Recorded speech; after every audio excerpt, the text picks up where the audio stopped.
Hello everyone, स्वागत है आपका हमारे यूट्यूब चैनल में। और आज हम एक बेहतरीन कहानी आप लोगों के लिए लेकर के आए हैं जो हमें सिखाएगी कि हमारे जीवन में जो दुख आता है वो आखिर क्यों आता है, और अगर हम अपने जीवन को खुशहाल बनाना चाहते हैं तो क्या हमारी जो दिशा है वो सही है या फिर नहीं है, और आखिर हम इतनी जल्दी डिप्रेशन में क्यों चले जाते हैं, डिप्रेशन का कारण क्या है।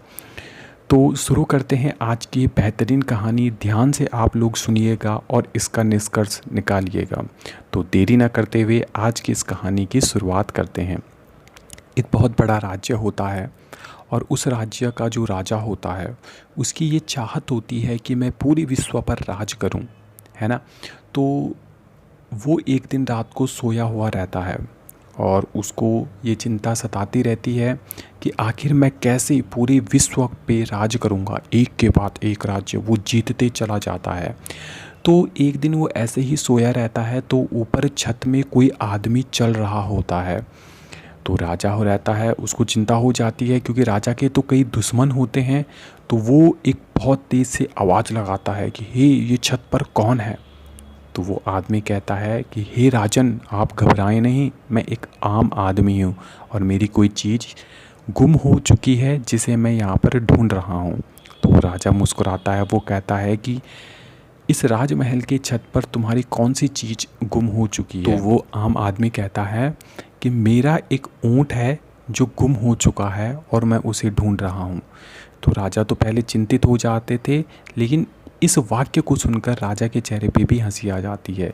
वो कहते हैं, अरे मूर्ख आदमी, तेरा अगर ऊँट खोया है तो वो छत पर नहीं ज़मीन पर मिलेगा। तो वो आम आदमी कहता है कि हे राजन, जो कृत्य मैं आज आपके सामने कर रहा हूँ इस कृत्य का अनुकरण मैंने आपसे ही सीखा है, क्योंकि जब आप सोच सकते हो कि मैं इतने बड़े राज्य का मालिक हूँ और इस राजगद्दी पर बैठा हूँ तो मुझे सुख की प्राप्ति होगी, मैं पूरे विश्व पर राज करूँगा।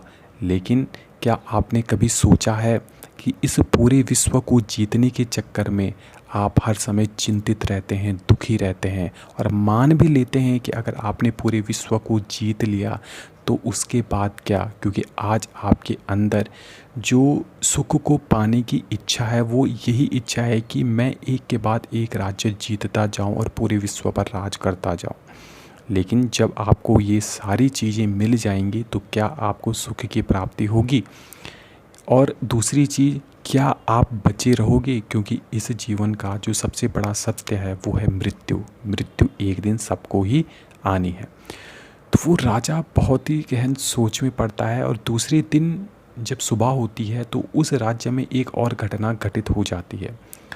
उस राज्य का वो जो राजा रहता है ना, वो राजा ही गुम हो जाता है, यानी कि वो राजा उस राजगद्दी को त्याग कर लेता है, क्योंकि उसे समझ में आ जाता है कि मैं अगर सुख को पाना चाहता हूँ तो मेरी दिशा ही गलत है ना। वो सोचता है कि यदि दूसरे राज्य में जो राजा है वो क्या है, मेरा दुश्मन है ना, तो मैं उसको अगर ख़त्म कर दूंगा तो मुझे सुख की प्राप्ति हो जाएगी। ठीक है। तो इस प्रकार से वो राजा उस राजगद्दी को त्याग कर देता है कि मैं अगर ऐसे सोचूंगा तो मुझे कभी सुख की प्राप्ति होगी ही नहीं। और ये कहानी यहीं पर समाप्त हो जाती है। देखो, इस कहानी से हमें ये सीखने को मिलता है, एक उदाहरण के तौर पर मैं समझाना चाहता हूँ कि जैसे मान लो मैंने किसी एग्ज़ाम की तैयारी की है, बहुत मेहनत बहुत लगन से मैंने उसको पढ़ा है, 1 साल तक मैंने काफ़ी तैयारी उस एग्ज़ाम के लिए की है। तो मैंने वो एग्ज़ाम देने गया और वो एग्ज़ाम मुझसे क्वालिफ़ाई नहीं हो पाया। मैं घर में आया, मैं बैठा, मैं बहुत सोचता रहा कि मैंने इतनी मेहनत की, मुझसे वो एग्ज़ाम क्वालिफ़ाई नहीं हो पाया।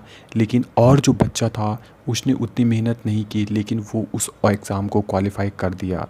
मेरी क्या किस्मत थी, भगवान मेरे साथ ऐसा क्यों करता है, मैंने तो इतनी मेहनत की थी। तो अनेक प्रकार के थॉट्स हमारे दिमाग में चलने लग जाते हैं कि मैंने जो सोचा था वो हुआ नहीं, उतने मार्क्स मेरे आए नहीं, मैं अब पढ़ाई वढ़ाई नहीं करूँगा, मैं इसको छोड़ दूँगा, है ना। तो ये चीज़ें आदमी के दिमाग पर चलती रहती है और फिर वो उस एग्ज़ाम की फिर से प्रिपरेशन नहीं करता है और एक अलग ही रूट अपना लेता है। मतलब जिस एग्ज़ाम को क्वालिफ़ाई करने के लिए उसने इतने साल तक मेहनत की, आज अगर उसका एग्ज़ाम क्वालिफ़ाई नहीं हुआ है तो वो उस एग्ज़ाम की तैयारी ही छोड़ देता है। ठीक है, अधिकांश बच्चों के साथ ऐसा ही होता है। लेकिन दूसरा तरीका ये है कि यदि हम सोचें कि मेरा जो एग्ज़ाम मैंने जो दिया है, मैंने इतनी मेहनत की, वो मैं मानता हूँ, लेकिन मेहनत करने के बाद अगर एग्ज़ाम क्वालिफ़ाई नहीं हुआ है तो उसका रीज़न क्या है? कहीं ना कहीं या तो मैंने अपने रिवीजन में कमी पाई है, दूसरी चीज़ या तो जो एग्ज़ाम पैटर्न है उस पैटर्न को मैं समझ नहीं पाया, या उस तरीके से मैं अपनी स्टडी को मेंटेन नहीं कर पाया, है ना। तो अगर आप कारण ढूंढोगे कि आखिर मेरा जो एग्ज़ाम था वो सही क्यों नहीं गया, तो उस कारण को आपने अगर आइडेंटिफाई कर दिया तो निश्चित तौर पर सेकंड अटेम्प्ट जब आप दोगे तो आप एग्ज़ाम को क्वालिफाई ही नहीं करोगे, बल्कि उस एग्ज़ाम में आप टॉप भी करोगे, क्योंकि आपने पिछली जो गलतियां की थी उन गलतियों को दोहराओगे नहीं, बल्कि उन गलतियों पर काम करोगे, है ना। और आपने जितना समय डिप्रेशन में अपने आप को डालना था, 1 महीना 2 महीना, उन 2 महीनों में आपने केवल अपनी कमियों को आइडेंटिफाई किया, और उन कमियों को आइडेंटिफाई करने के बाद उन पे प्रॉपर वर्क किया। प्रॉपर वर्क करने के बाद अब आपने फिर से तैयारी स्टार्ट की, और जब एग्ज़ाम आया तो वो जो कमियां थी वो सारी की सारी कमियां दूर हो जाएंगी, और वो एग्ज़ाम आपका क्वालिफाई हो जाएगा। दूसरा एग्ज़ाम्पल मैं देना चाहता हूँ, मान लो मैं सब्ज़ी काट रहा हूँ और सब्ज़ी काटते वक्त मेरा हाथ कट गया, है ना, और बहुत तेज़ दर्द हो रहा है हाथ में। मैं बगल में जा कर के बैठ गया, मैं रोने लग गया कि यार मेरा हाथ का दर्द कम हो जाए, कम हो जाए, कम हो जाए, खून रुकना बंद हो जाए।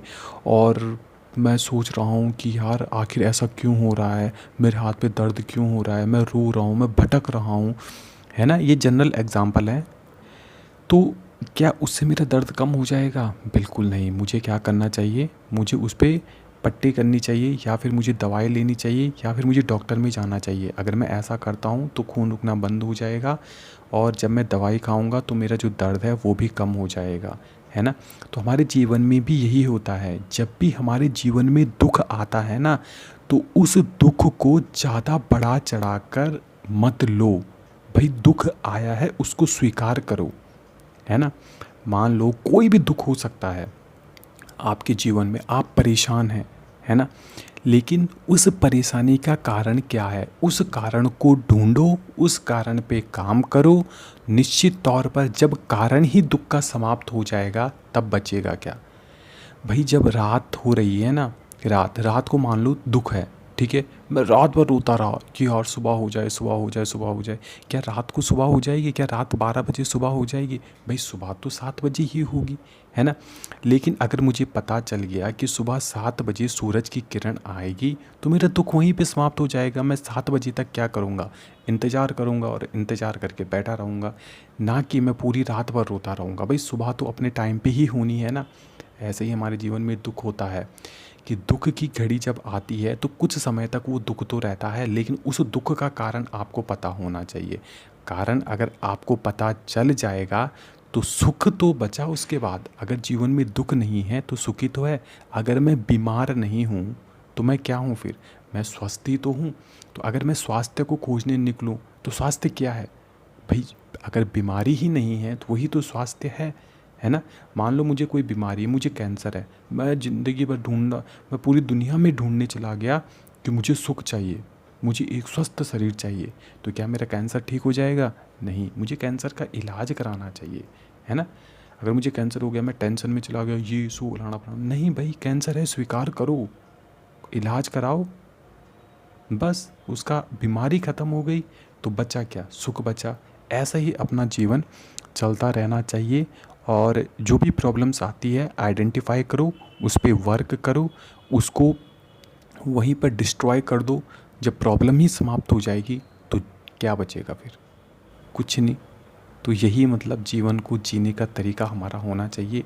आपको ये कहानी कैसी लगी ज़रूर कमेंट करके बताइएगा, और इस चैनल को अभी तक आपने यदि सब्सक्राइब नहीं किया है तो प्लीज़ इस चैनल को लाइक शेयर सब्सक्राइब ज़रूर करना। Thank you. मिलते हैं अपनी नेक्स्ट वीडियो में।